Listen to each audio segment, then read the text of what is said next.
Hi guys, tasty சேனலுக்கு உங்களை வரவேற்கிறேன். இப்போ நம்ம முழு பாசிப்பயிரை வச்சு ஒரு குழம்பு ரெடி பண்ணிக்கலாம்.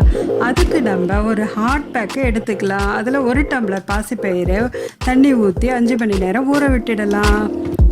இப்போ குக்கரை எடுத்து ஊறின பாசிப்பயிரை போட்டு அதில் 1க்கு 3ன்ற அளவுக்கு 3 டம்ளர் தண்ணியை ஊற்றி குக்கரை மூடி 10 நிமிஷம் வரைக்கும் நம்ம வேக வச்சு எடுத்துடலாம். இப்போ ஆவி அடங்கிய பிறகு வெயிட்டரை எடுத்துட்டு குக்கர் மூடியை திறந்து பார்த்தா எப்படி வெந்திருக்கு பாருங்க. இதில் ஒரு 5 பல்லு பூண்டு இருக்குன்னு பார்க்குறீங்களா? இது ஏனாக்கா இது பயிறுனாலே கேஸ் தானே, அதனால தான். இதுக்கு மத்தி எதுவும் தேவையில்லை. நம்ம கரண்டியால் குழச்சி விட்டுடலாம். அடுப்பை பற்ற வச்சுக்கலாம், வானலையை வச்சிடலாம். 1 ஸ்பூன் எண்ணெய் விட்டுக்கலாம். எண்ணெய் குறைவாக சேர்க்கணும், ஏன்னா ஹெல்த் கான்ஷியஸ். அதனால் நான் 1 ஸ்பூன் தான் எண்ணெய் சேர்த்துருக்கேன். கடுகையும் உளுந்தையும் நான் 2ஐயும் சேர்த்து வச்சுருக்கேன். இப்போ கடுகையும் உளுந்தையும் நான் இதில் போட்டுட்டேன். இது பொரியிற வரைக்கும் நம்ம வெயிட் பண்ணலாம்.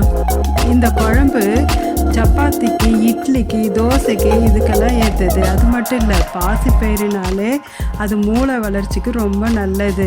அதனால் நம்ம இந்த குழம்பு அடிக்கடி செஞ்சு வாரத்துக்கு ஒரு தடவைனாச்சும் நீங்கள் செஞ்சு உங்கள் குழந்தைங்களுக்கு கொடுக்கலாம். இப்போ பெருங்காயத்தூள் சேர்த்துட்டோம். ஜீரகம் சேர்க்குறோம்.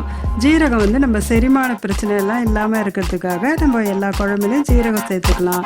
அடுத்தது வெங்காயத்தை போட்டு வெங்காயம் பொன்னிறம் ஆகிற வரைக்கும் நம்ம வந்து இதுக்கு வதக்கி விட்டுக்கணும். இப்போ இஞ்சி போட்டுக்கிறோம். 3 பச்சை மிளகா போட்டுக்கிறோம். 1 டம்ளர் பாசிப்பயிருக்கு 3 பச்சை மிளகா போதுமான அளவாக இருக்கும். இதை நல்லா நம்ம வதக்கி விட்டுட்டோம். இப்போ வேக வச்ச பாசிப்பயிரை எடுத்து இந்த வானலியில் சேர்த்துக்கிறோம்.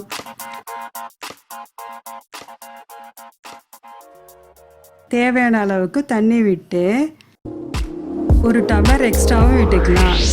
ஏன்னா அப்போ தான் நல்லா அந்த குழம்பு கொதிச்சு திக்காக வரும். இப்போ தேவையான அளவுக்கு உப்பு போட்டுக்கணும். மிளகுத்தூள் காரத்துக்கு போட்டு நல்லா கிளறி ஒரு 5-10 நிமிஷம் நம்ம வந்து அடுப்பை நம்ம வந்து சிம்மில் வச்சாக்கா நமக்கு பாசிப்பயிறு குழம்பு ரெடி ஆயிடுச்சு. இது இட்லி, தோசை, சப்பாத்திக்கெலாம் ஏற்றது. இது நீங்கள் செஞ்சு சாப்பிட்டு பார்த்துட்டு உங்கள் எக்ஸ்பீரியன்ஸை கமெண்ட் பாக்ஸில் கொடுங்க. லைக் பண்ணுங்கள், ஷேர் பண்ணுங்கள், சப்ஸ்கிரைப் பண்ணுங்கள்.